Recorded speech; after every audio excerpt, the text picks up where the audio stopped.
wins that battle. And how much does it mean to the fans back home? Well, they have gone into overdrive on rugby back in Argentina. This big football match, El Superclásico, which is one of the biggest on their agenda between Boca Juniors and River Plate, has been rescheduled so that the country can watch this match, the quarterfinal. Well, having been to Argentina, I can tell you that is absolutely massive. That is the biggest day in sport of the year. It's like moving the Melbourne Cup by 3 hours so we can watch the Australian cricket team play. I'm interested by this tactic by the losing team of the toss. Jason White on this example. P-Shot wanted to kick off. Jason White wanted to wait until he gets out on the field to decide which way he wants to run. I wouldn't have thought 20 minutes is going to matter a hell of a lot in terms of what the conditions are doing by then. Probably a little bit of gamesmanship more than anything else. You see P-Shot running out. Does a great job of captain. Apparently, though, the World Cup commemorative coin's been causing some difficulties because both sides look almost identical, so they can't tell which side they've tossed to. But let's get to the game. The Scottish, they've got to perform out of their skins tonight. Let's get to the game. Scotland beat Italy last week. Argentina defeated Ireland. Once again, it's a Southern Hemisphere, Northern Hemisphere clash. The hemispheres collide. The nerves in, the stomach, the stirring music, the battle about to begin. If you were to say to either of these two sides before the tournament that either of them... Stage is set.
Well, nothing much more need be said about what it means to stand up and play for your country tonight. The Scottish team with an Australian flavour, Dan Parks at 10, Nathan Hines in the second row. Another Australian out there this evening, Stu Dickinson, running touch. Chris White on the other side, Joel Judge in the middle, and the Pumas. Well, the Pumas just have to find a way to counter the boot of Dan Parks. They got some pretty handy feet themselves with Coletto and Hernandez. Field position, I'm sure, will be on the agenda of both teams.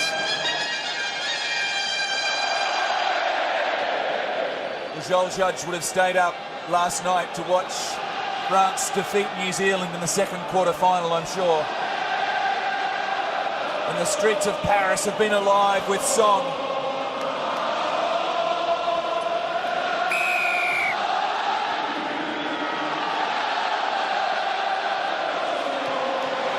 No, France aren't playing in this game. They played last night and they're still singing. An early drop goal from Hernandez. The attempt shaves the right hand upright. We've seen the importance of field goals in this World Cup, well, in World Cups in general, let's face it. Ooh, tell you what, that was pretty close and a handy shot from that far out. So Juan Martin Hernandez from the Stade Francais club. An early field goal attempt just to the right, and Dan Parks gets an early kick on the ball as well. Hernandez get used to that tactic. Corletto and Hernandez give chase, but Rory Lamont bounces back from that head knock last week against Italy. Does well for Scotland the Brave. He shot. He's played in 3 World Cups, been to 4. He was a member of the squad in '95. Didn't receive a cap. Tell you what, if you're playing in the back 3 of any team coming up against Argentina, your entire week would be high ball receipts under duress. Absolutely, and the Scottish back 3, Ben Darwin, spent a good half an hour at the end of training, every training session doing exactly that, fielding bombs. So the boy from Wagga Wagga makes an early impact in the line-out, Nathan Hines. Spoke about how rolling ball was so pivotal to the Scottish game. They've lost their setup here. Jim Hamilton fragmented from that rolling ball, but now Dan Parks. That's a good old Gary Owen. Webster applied the pressure, and now Argentina recompose. He shot juggles.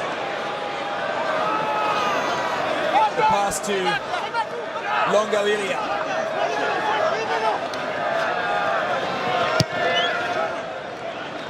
The big right boot of Hernandez. The Scots play on. An indication that they might well run it tonight. Chris Patterson gave chase, but Juan Martin Hernandez up to the task. He shot flings it out to the right. Ignacio Corletto. The whistle is blown and Joel Judge has an early penalty for the Pumas. I think he's picked the Scottish there for being offside. They seem to be very close to the kicker on that occasion. And how many midfield bombs? 6 have we seen so far in the first 3 minutes from either side? Yes, it was Dan Parks. Off the mark a little bit, over anxious. The boy from Dundas. And that from Hernandez defies belief in his own mind. Well, that's a crucial mistake. I mean, that's schoolboy rugby stuff. You kick that ball out, you got yourself a line out, your feed. Probably the first sign, really, this whole tournament we've seen Hernandez lose his composure a little. I'm sure it was just off the side of the booth. You cannot underestimate the situation out there and the fact that there will be nerves and adrenaline aplenty pumping through the bloodstreams of both teams.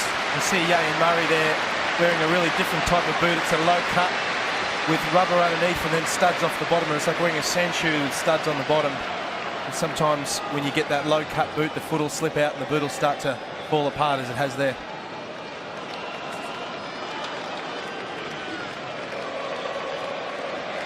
So, after the butchered kick by Hernandez, Scotland now get a chance to attack from the scrum. So Mike Blair has the ball in his hands for Scotland. The little halfback from Edinburgh. They'll be watching this game in Edinburgh, Buenos Aires, Sydney, Brisbane, Adelaide, Perth, Melbourne, Hobart. All around the rugby world. Let's throw Darwin into the mix because he's sitting right next to me. And the Pumas. Well, Murray there collapsed scrum in the first couple of contacts. Again, he just seems to be trying to head towards the middle. I really like how tight, though, the second row of the Argentines are. Midfield bomb again. Midfield bomb. Contepomi chases. It's cleaned up by the Scots. Okay, advantage. Look on right. So the Pumas have knocked that on, but Advantage over! Dan Parks finds his touch. Gee, he's striking that ball well. I know I've been saying it a lot. I think that call must have come from the touchy that was a knock on, because you could hear the referee say, okay, accepted that decision, and then gave advantage to the Scots. The Argentinians are actually competing a lot more in the air with these midfield bombs than what they have previously. Normally they just sit back a little bit, wait for the opposition to take the ball, come to ground, and then 3 or 4 of them come through and hit him with a brick wall in defence. I think that was caused by that try they scored against Ireland, where they did make the catch from the offset. They're keen tonight, the Pumas. Fernandez Love, one of the Love brothers, and another one of these accidental offside penalties which that really hindered the defence all that much. It's a technical issue. You could hear about 6 of the Scots yell in protest as soon as it happened. You can see Stu Dickinson there in the background as the touch judge.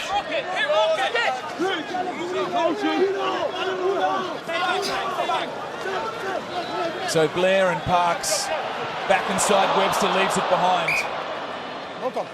An early mistake there. Frank Haddon, No advantage. the Scottish coach, wouldn't be too happy with that. It's nice to see, at least, at the very least, the Scots there showing their intent. Parks shifting the pass, and let's hope that doesn't discourage them from playing rugby further down the track. Touch. Good old OI move, as we called it at Crosby Park. Outside centre, back in. Side off the 5'8". Webster was unable to take it. Longo Elia off the back of the pack for the Pumas. And Pichot to Hernandez, and once again high into the Paris sky. Lamont fumbles, this time it's Sean Lamont, one of the brothers. Pichot, a hurried little grubber through. Blair keeps it in the field of play. Agula plays on quickly. The chip and the chase from Argentina, but the spread from the Scots, and there's plenty of them in the crowd supporting. Patterson lays it back. Blair comes away, runs behind the referee. Stay back.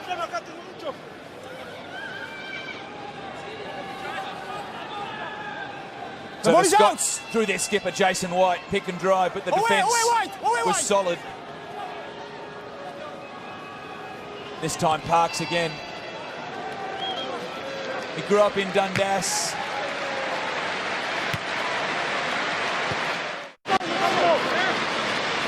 Yeah, Dan Parks, the big right boot, all began in a game that he used to play up himself, kicking between 2 telegraph poles back in the suburban streets of Sydney and Dundas. Argentine rolling maul. It's getting some momentum already. So Roncero is in there. Big Rodrigo. You might remember the tackle he made on Sebastian Chabal on night 1. He's still out there doing the tough stuff and the rough stuff, and they're still putting up the midfield bombs. Lamont and Consopomi fight for it, brother to brother. Felipe Consopomi, the little brother. Well, the crowd may boo at the tactic, but you can't blame them for doing it, because every time it is a genuine contest in the air, 50-50. Argentines on this occasion get the ball back, and they now find themselves deep inside the Scottish half. Well, after their disappointing performance, the 2003 Rugby World Cup, the Argentinians banded together as brothers and decided that in 2007 it would be different. This won't be easy though. Scotland with the sniff of a semi-final. They haven't played in one since 1991. A night that Gavin Hastings will probably not want to remember. A kick. Straight in front. He would kick 999 times out of 100. Or 1,000 at least. Let me get the maths right. But what a wonderful player he is and was, Gavin Hastings. And yesterday, Johnny Wilkinson surpassed his all-time Rugby World Cup point-scoring record. Well, flat set up by the Argentines in attack here. Scots matching them. Good off top ball on a 5-man. Albacete.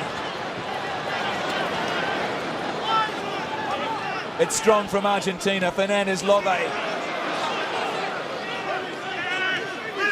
the backs, Pichot, Hernandez, the short pass to Toledo, back on the angle, Webster and Lamont met him. Back to the right, the forwards laying the platform for the Pumas. They've done it well. Now the box kick from Pichot, and it's clever. Bounces up for Lamont, and he really has no option but to do well, run it inside and find Webster. That was a great option. Now Webster's kick. Turns Hernandez around, and when Coletto's up in the line, Hernandez drops back to fullback. A little chip and chase. Hernandez keeps it alive. He's felled, but Judge is happy to play on. So Borges this time retrieves for Argentina.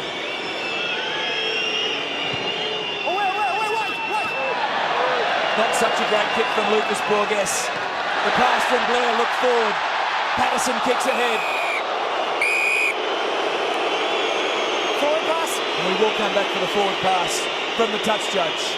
On that side, Chris White. Thank you. Forward pass. Some reasonably enterprising play here by the Scots. Just an inch forward.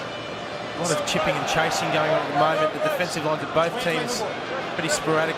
Well, Hernandez, of course, plays his club rugby at fullback, so he's more than comfortable fielding those kicks from the opposition and counter-attacking. Looked like he took a little page out of the Argentinian football/soccer side there, Hernandez. Together, boss. Popped a small check, but certainly made it look dramatic. That was a good phase of play from both sides. Now, tell me how you make that decision. No, straight. He's about straight.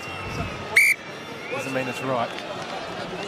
No, you must push straight, not angle, not on the hooker, and shoulder up. Thank you very much. Oh, what's he got in there for bearing in or something? Well, he's taking the inside channel, but the thing about it is if you've got a one that's up against you that also charges you across, you're both going to end up pointing inside, and they tend to blame the threes for that. So sometimes you can't win. Oh, that's a good kick, though. You know, you could say that if Scotland took that on the full and ran it back, it was a bad kick. It ended up being good for Hernandez. He worked every inch of the field. Well, the French word for scrum is melee. And at times it's been appropriate. His body's pretty straight there, but the Roncero's hips are just popping to the outside. Anyway, another time. And another line out, but this is not just another line out. This is significant for Argentina. The man was pulled down. There must be advantage. Yes, there is. But the Pumas want to score a try. He shot back to the right. They scored against the Irish down that channel. Ledesma Aracena. A little bit of lip service from big Nathan Hines. Well, I can't understand Scottish accents or Australian. Mind you, Nathan Hines is Australian, so it'd be an Aussie and an Archie. He likes a bit of the rough stuff, Hines, doesn't he? He's played 47 tests for Scotland. This is 48th. One. Fair penalty there. I would have assumed if the Argentines had taken that cleanly from the line out, they would have set up the rolling more and had a decent crack. They got the penalty in the end. A chance for points. To Felipe Consopomi, this prolific point scorer for Argentina.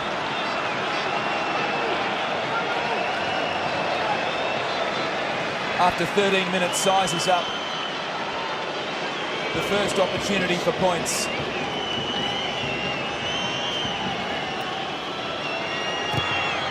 And for Argentina, that is wide.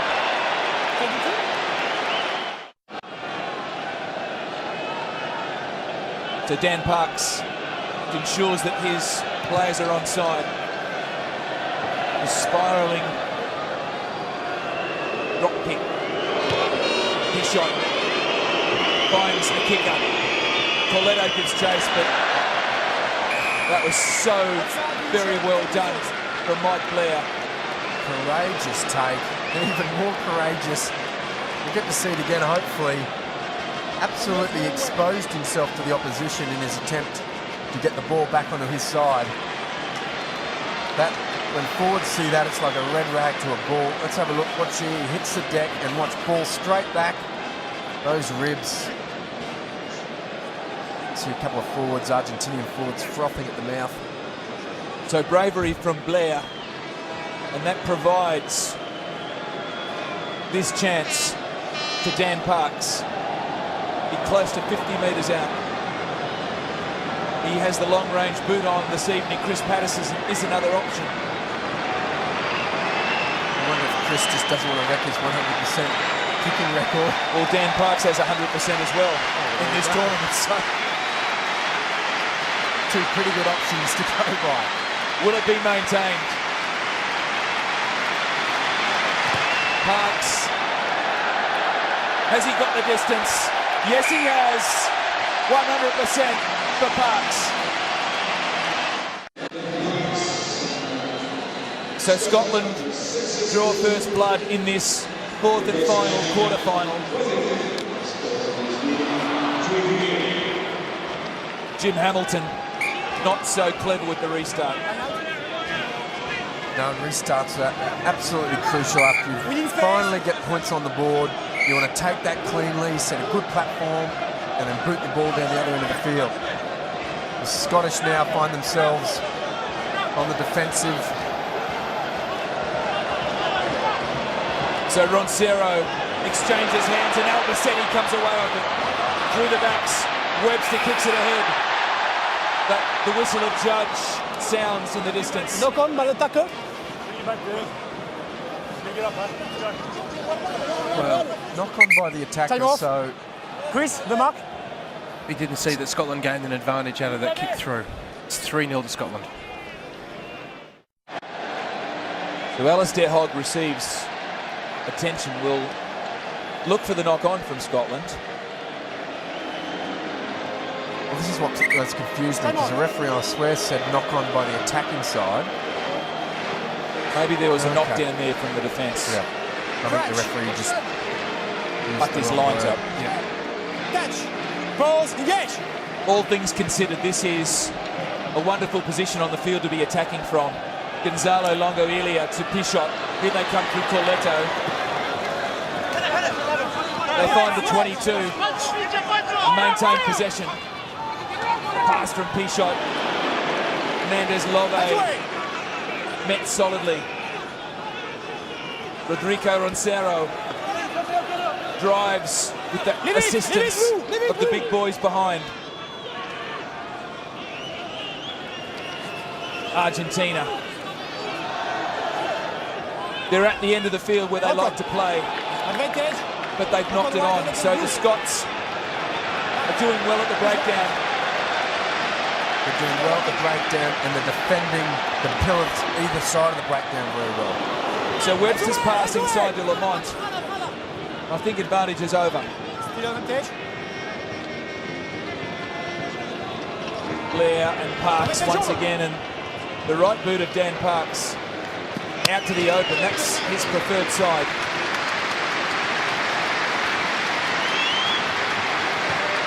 Scottish for mine are looking pretty good. They're defending well, they're taking smart options. The Argentinians seem a fraction off the pace. Not quite the urgency we've seen from them in the last couple of games. Oh, Roncero there trying a sneaky little backdoor. He had a good angle on it, Dor. He did. What you do is you look to whether the first defender in the line-out is facing the middle, and if he is, you've always got that opportunity because he's not going to see it. Joel Judge was asleep on that occasion, and this time, in the conventional manner, Hernandez Love brings it down.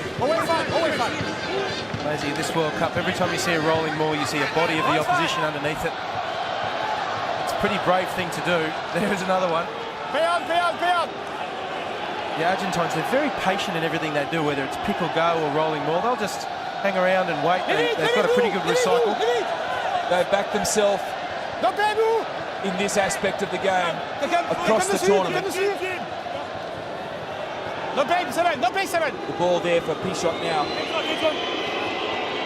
Hernandez, a short pass to Contepomi, but Dewey was waiting in the centres, wrapped up his humour opponent. Contepomi wrestles it back. His brother Felipe was under an illness cloud during the week, recovered from the flu. At the moment, maybe the Argentinians just a tiny little bit gun-shy. That's what I mean by that patience. They'll wait until they've got the setup they want. They're happy to pick and go 1 or 2 yards. If you hold on to the ball, the opposition can't score. They've got a lot of faith in their recycle. So Pichot, Hernandez comes left. Hernandez Love made the pass to Agula. So they're going backwards, the Pumas. Well, Scotland are doing what Argentina have done to every side they've played so far. They're making pests of themselves and trying to rattle the Argentinians and doing a pretty good job of it. Well, it has frustrated the Pumas. This time Hernandez looked for some brilliance. Knocked back from Patterson.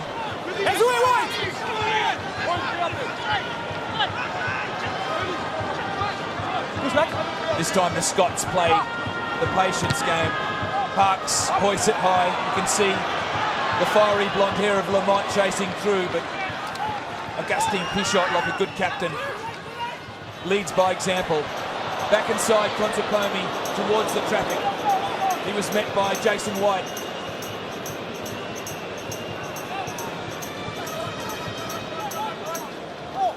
No, it's fine. So these sides wrestling with each other at the moment. One waiting for the other to give the glimpse of an attacking opportunity. Maybe it's here with Hernandez. He has a dash himself, Juan Martin. And the penalty. High tackle. No, pop. Referee explaining that. Time off. A little bit of push and shove on the ground. I blow my whistle.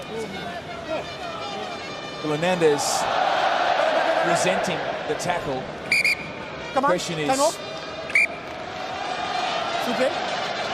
did he fall into it? Nathan Hines looks guilty as charged, Your Honour. Well, everything's high from up there, isn't it? Time on. Big man on little man. And this for Felipe Contepomi. It was. It was high contact made with the neck. Anything that involves anything to do with the neck these days, referees are pretty heavy on. Well, we had a chat with Stu Dickinson during the week and he confirmed that fact. Even if a player or an attacking player is slipping into it, if contact is made with the head or neck, it will be a penalty, and Joel Judge made that decision immediately. And the way he explained it was that if any player ducks, then otherwise it would give players free rein to attack the head of that player. So you've simply got to accept it, and you've got to drop your height no matter how much they do.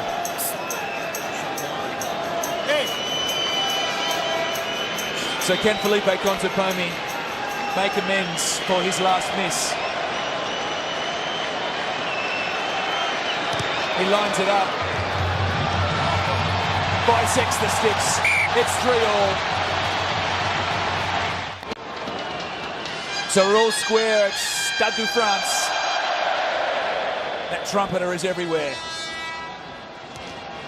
Patterson signals the charge from the Scottish pack. Ledesma Aracena does well. Gonzalo Longo it was, the back of the pack.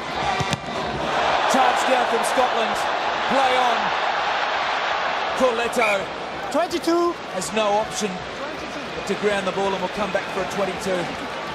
Well, off the charge down, it's an absolute lottery as to where the ball bounces from that stage. So Argentina extremely lucky to get out of that. They were lucky. Good pressure from the Scots, though. Not going to make it easy for the Argentinians to get a decent kick away. It's already in this match over 30 kicks. There's another one. Not sure if that goes on the stats, but that's a big drop kick from Hernandez and Lamont. Hoists it high, chases through. No pressure on Hernandez, but he slips over. The grubber along the ground. Great skills, Parks. Patterson steps inside. That's the way I like. So Blair looks for Lamont once again. That's Sean Lamont, the older brother of Rory. So Rupert, I saw then Dan Parks pointing to the sky.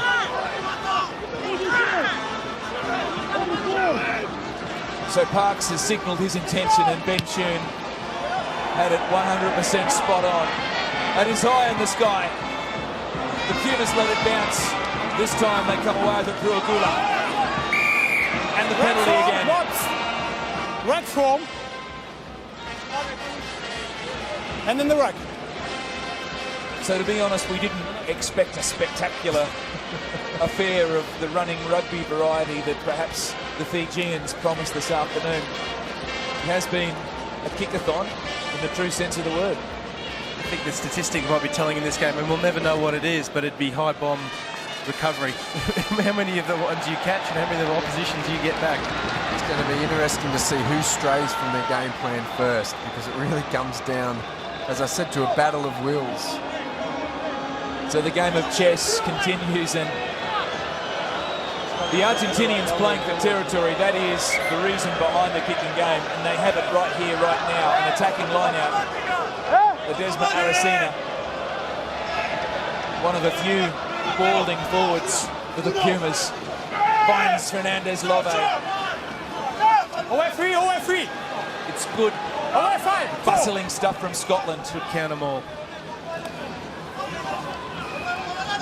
So once again, it's a game of inches for Argentina, and they look to use their patience and their bulk and their strength. P-shot, the little traffic cop at the back.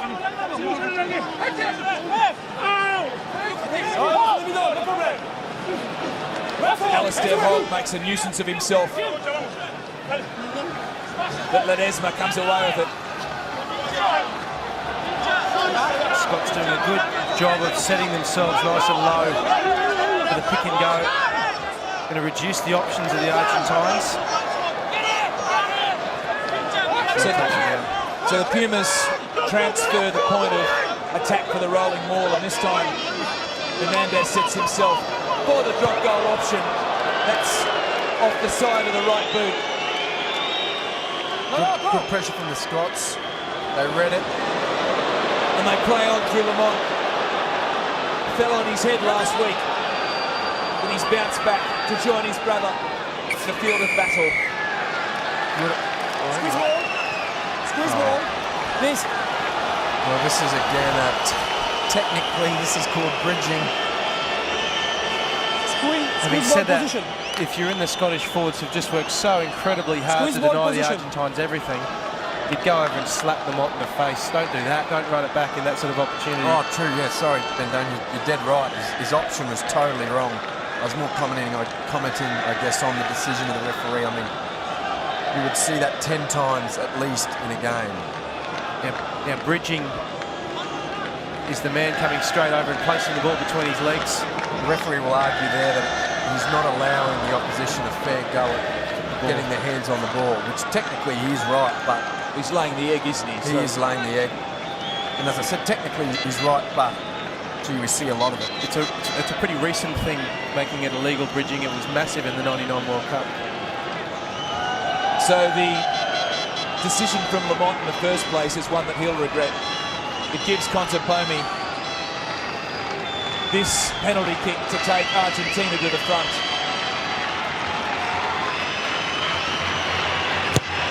.28 minutes gone, and that is the case. The Pumas up by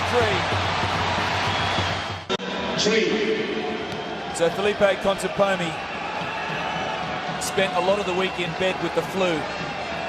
He's recovered and he is responsible for the 6 Puma points. Gonzalo Longoilia. And P-shot. Hernandez, that trusty right boot which doesn't find touch on this occasion. High in the sky from Parks. Lamont gives chase, but Hernandez been pretty safe. Number 2, offside position. Ford. It was a good tackle from Ford, but he was offside. The Pumas play on. Here they go. Fernandez Love.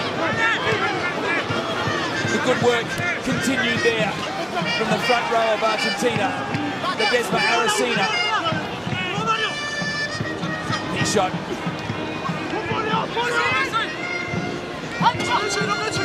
Back inside Colotto's pass.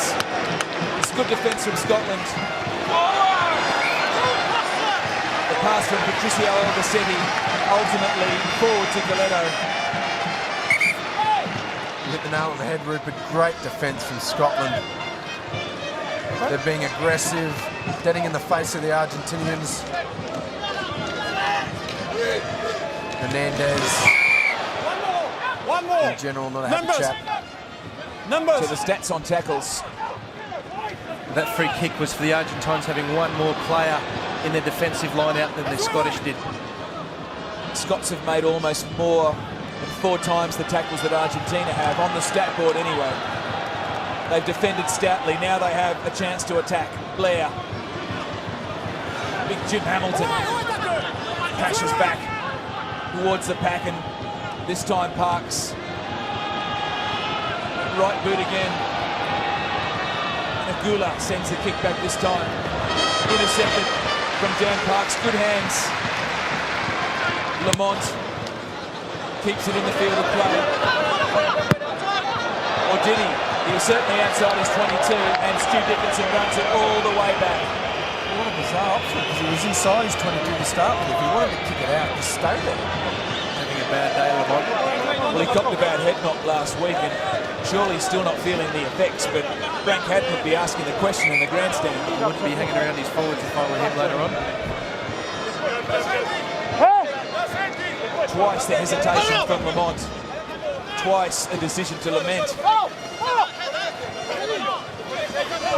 His forwards once again have to do the defending.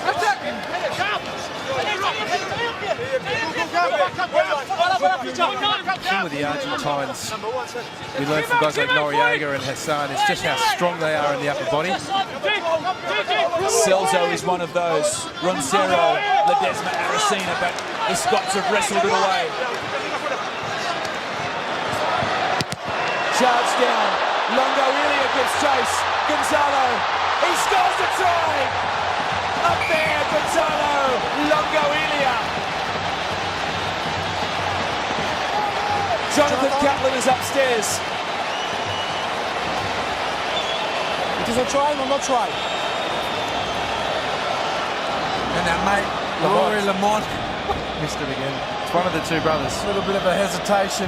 Well, can they rule on an offside? I don't think so. It's just the grounding. Great charge down. I was just about to say, oh, they got the wrong bloke chasing it, but Got a great bounce did get a great bounce. and fantastic hands for a big man. Absolutely. That was Sean Lamont. So between the two brothers, they're not having a good experience tonight. So the whistle of Joel Judge, you heard in the background, awards the first try of the match. Gonzalo Longo Ilia, his 5th try in his 50th test.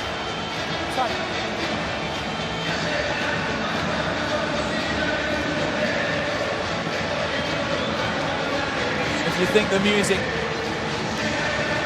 is loud here at Stade de France, imagine back in Buenos Aires as a nation stops to contemplate the possibility of a Rugby World Cup semi-final.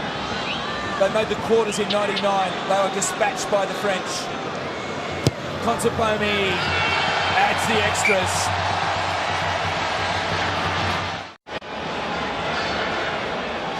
So great hands from Longo Ilia. Dan Parks will be looking for a hole to crawl into just for a moment. He knows the game goes on. There's 10 points in it, and Argentina have the lead. A little bit scrappy from the restart, but now the boot to Lamont. A bit more decisive that time, Rory. The mark claimed by Hernandez. He plays on quickly. The pass out wide. Ledesma Aracena keeps it in. Play on. Dewey funnels it back into Lamont. The nightmare continues, this time for Sean.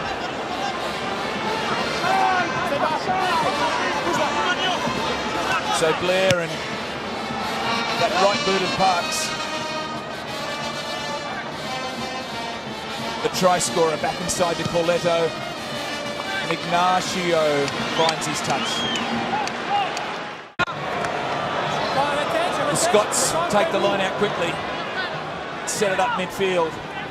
Simon Taylor crashing it forward. Blair to Parks. Out wide to Lamont.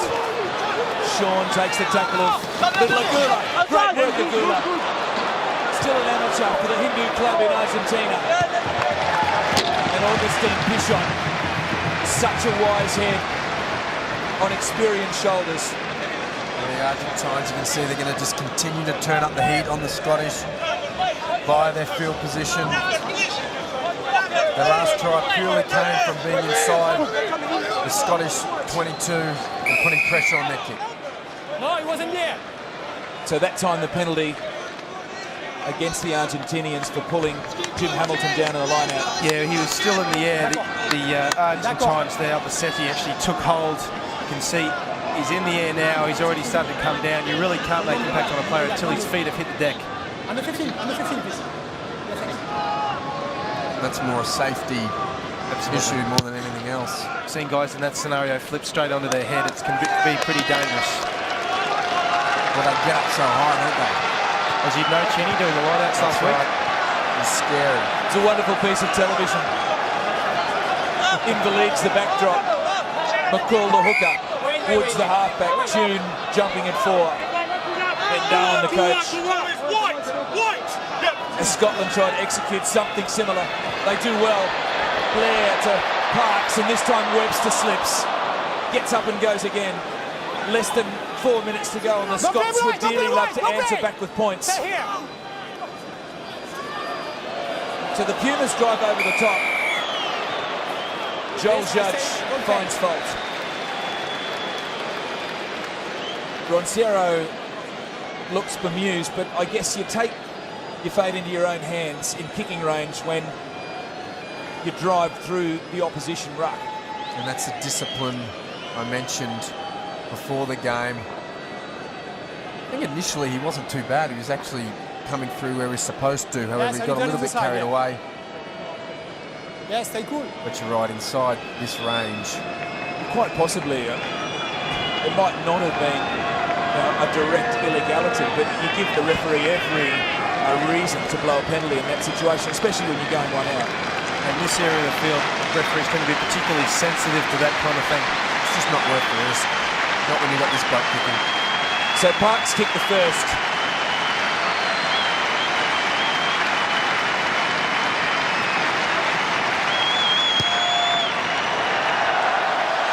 Patterson kicks the second.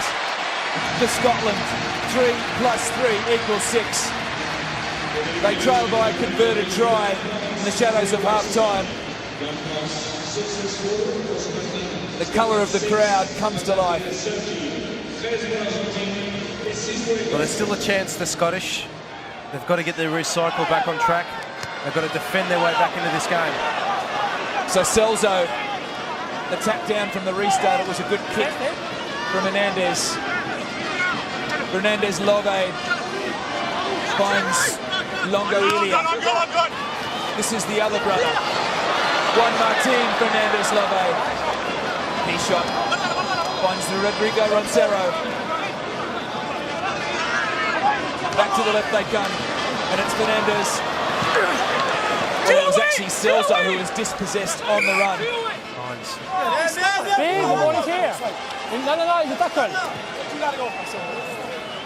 That's Princess Margaret and Heather IRB Vernon Pugh from memory. Is that right? Oh, he knows his royalty, Ben Dell. Okay, I think that's Sid Miller. Sid Miller, sorry, it was Vernon Pugh. He was former, the late former. Well, he got Princess Margaret right, I think. And Princess Anne. Well, that was my first instinct. I was happy to go with the prop forward. In hindsight, I got it wrong. Plenty of Republicans. Apologies to all concerned back home. One thing we know is that they'll be very happy with England's victory yesterday against the Wallabies. Unbundling back row. And in that respect, we eat some humble pie. Joel Judge, a penalty to Scotland.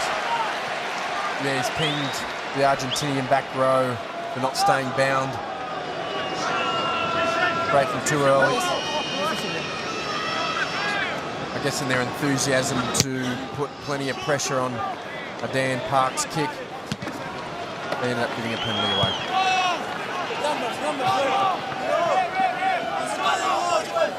Sorry, underline. Wait. Underline. Right, underline. Ross Ford one of many Scots out there who ply their trade at a club level for the Glasgow Warriors. Seconds remaining on the clock in this first half. A little box kick. Blair gives Lamont the opportunity to chase. Well, the Pumas infringe. And that will be it. Number one. Number one. Number one. Joel Judge has one more issue to sort out, and that's Rodrigo Roncero. Well, Nathan Hines can't get in there quick enough. Australian flavour to that fracas. And that will be half-time. At Stade de France, Argentina have it. 13-6. We'll be back in a moment with Bill Woods at the half-time analysis.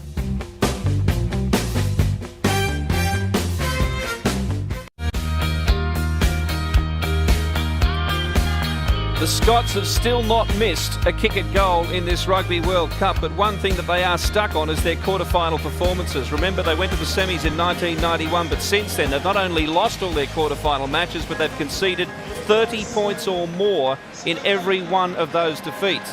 Argentina is almost halfway there again. So the tools in the shed that Frank Haddon was talking about need to be produced in the next 40 minutes. Rip McCall, Ben Darwin and Ben Tune with the call. That's how long there is left in the quarter-final stages of the tournament. And the question for the Scots is, where do they find a try? Because, dare I say it, I think they'll need to score a try if they want to win this match. The only thing I can think of, midfield off set piece. We've seen the Argentinians sometimes, particularly the Contemporaries, can come up out of the line and give them an opportunity. Well, they've only let one try in. So in fairness, if they continue to defend particularly well and hold the Argentinians to that single try, as sad as it may seem, they can actually win this game through penalty goals. Well, it has been a game of one side trying to out-frustrate the other side. At the moment, Argentina are on top. Scotland didn't score a try last week against Italy. No joy in that column tonight either. So the kick to Blair, and Mike Blair, the midfield bomb, that has almost gone straight up and down on the one spot. And Joel Judge, another offside penalty. Number two, go away, go away. Well, this is this decision where the players in front of the kicker, the Scottish kicker, the referees now want them to actually be retreating.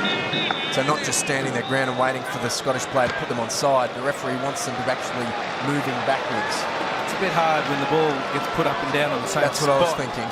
I guess it comes back to the kick, and the kick from the side that was ultimately penalised. It was a bad kick from Mike Blair, and his team pays the ultimate price, because here are Argentina with the first opportunity in this half. Andrew Henderson is out there for Scotland, by the way.